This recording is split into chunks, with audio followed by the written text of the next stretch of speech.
Đây cháu chỉ tôi là đi ra tụi xe là như mong có thi à?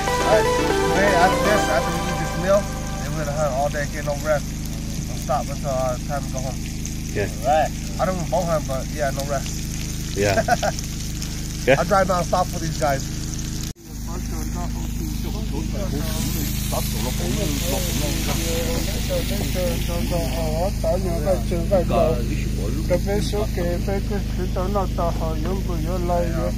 Đây đâu?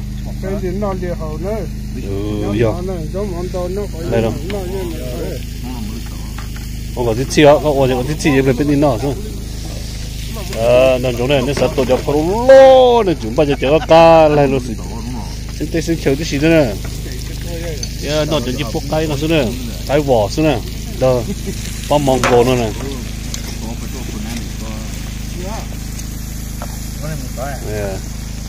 Chơi tốt chỉ tao là bây chỉ tu xe nữa, vì thế bây giờ cái xin lưu xin dừng xe. Chỉ có sự bự ở cửa tì nhỏ để đi nó nè, ý xong nhiều hơn lười bây giờ xin gì thì bây lúc sau bây tôi camping tôi mà lười nó để lúc sau bây xin gì, thì họ nói những họ kể để cho xong bây chủ mua họ nó, traditionally thì mong người bây mua nó nè, chỉ ít lần thì ít bông ngay, ít lần thì ít tôi cái vỏ, tôi chỉ bây nó chỉ ta này nè, nên chỗ này nên cho sâu qua đua tàu vừa lúc nào nó nè. Đó phải phá logic kinh ngay nó có sự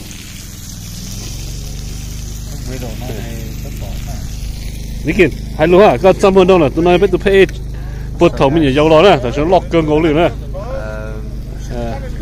I'm excited for this year. Try to share my home with you guys again. Yeah. So look forward to the videos and good luck to the new hunters too and all hunters that are coming this year again because going through the wildfire there was a lot of like tragic stuff happening where we can't hunt and stuff. Yeah, I'm happy that this year we can hunt again and good luck to everyone. Okay. Còn đây nó muốn à, cái nó chỉ cho khó cho thì mong có nữa. Right here, come on, Uncle, want to tell me your name? Okay, so it's this guy here is the hog court guy. This guy could hike 20 miles, no problem, right here. Then the master right here, Team Mongol master right here. What's your name? What's your name? Mavis. Nó là tuần hình à. Okay, kinh su à, nó. Then future right here, Mongol warrior future. Mới phá là cho tí là cái bà sát chỉ sát rồi. Mới bà. Có bỏ chứ. Chỉ bỏ chứ đó. Có bỏ chứ. Chỉ mua đó. Ok. Okay, hôm nay đó, we're open on weekend. Bây giờ là cái thứ rồi gì đã bây giờ cho đâu nó bây giờ sau đi sau nó bây giờ gió nè, nam mô bây giờ bỏ gặp hơi nó lo đó thì cái gì opportunity bây giờ lúc chơi nó còn không nó gặp hơi nữa nữa cái gì opportunity nó bây nào cái怎么chuyện nó怎么cái cũng kinh thoát chuyện bây giờ là bây giờ tôi thì bây giờ tôi chỉ phát được sau nè để mua chỉ plea nó có và lúc giờ nó mua con thảo bé có bé quá chỉ đâu có quá sau chờ chỉ là còn bé của tàu từ phía trái nào cái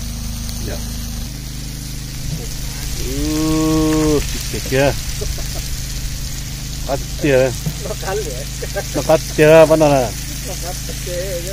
hầu tí cho hiện kiểm chứ nè cho hiện kiểm chứ giờ cá nó cái này tụi nó để chúng tôi phải làm gì cơ làm gì cho họ chơi cá sấu chả về trong nó sẽ yeah. This is a beautiful D7, guys.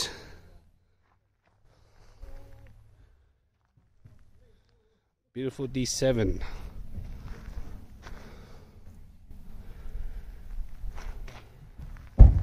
Nó sạch cái để với tua nằm mọt đến nó cứ giờ bỏ mà lu trong cơ cầu thì sẽ cho phố kỳ sẽ biết to này phố kỳ đó 1x2 and 2x2 but it's too small so you know bây giờ chỉ to ba xe để tới bây giờ chỉ cho đi at least sắp pay up nè mà to này sai nè thì bây giờ bỏ một lít trong cơ cầu nhau đi xa nè lu opening weekend nè thì cho một lít mẹ ai đâu vậy chỉ bút to tao còn làm gì chứ illegal rồi thì chỉ mà it's still too small okay cái này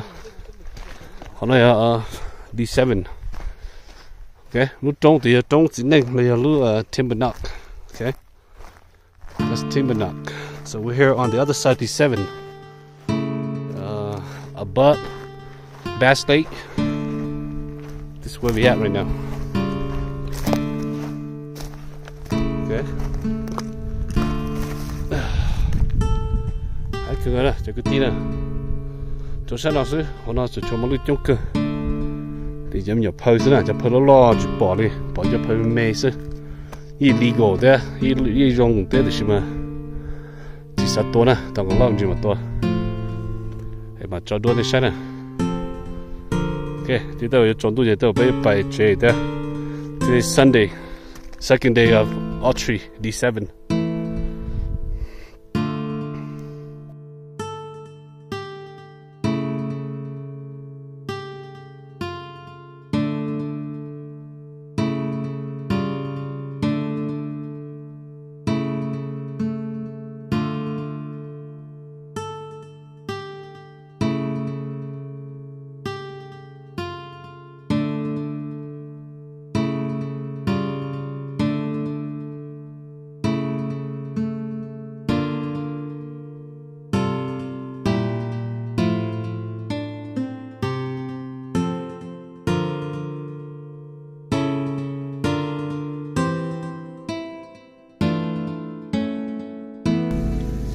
哎呦，我对人呢是写嘅，到咗冇亂黐啫。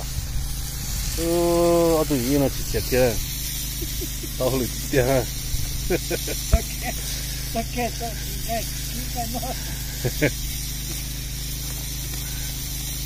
我對人呢是寫嘅，你這邊那嘎吱嘎啊，讓那中下你這。có啲是幫你料，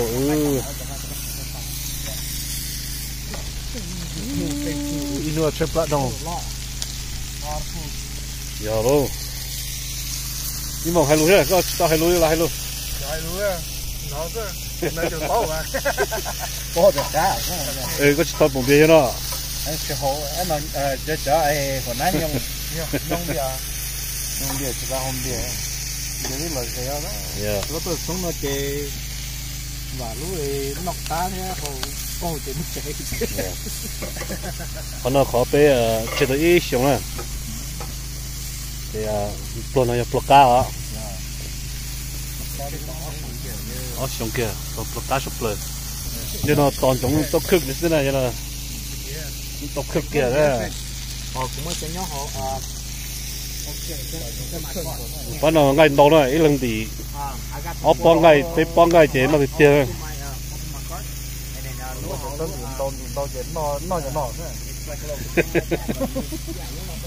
bắt đầu rồi cho lâu thì con thì ngay thì chính trị rau rồi thì bắt đầu thì ngay là in chỉ là chỉ xẻ liền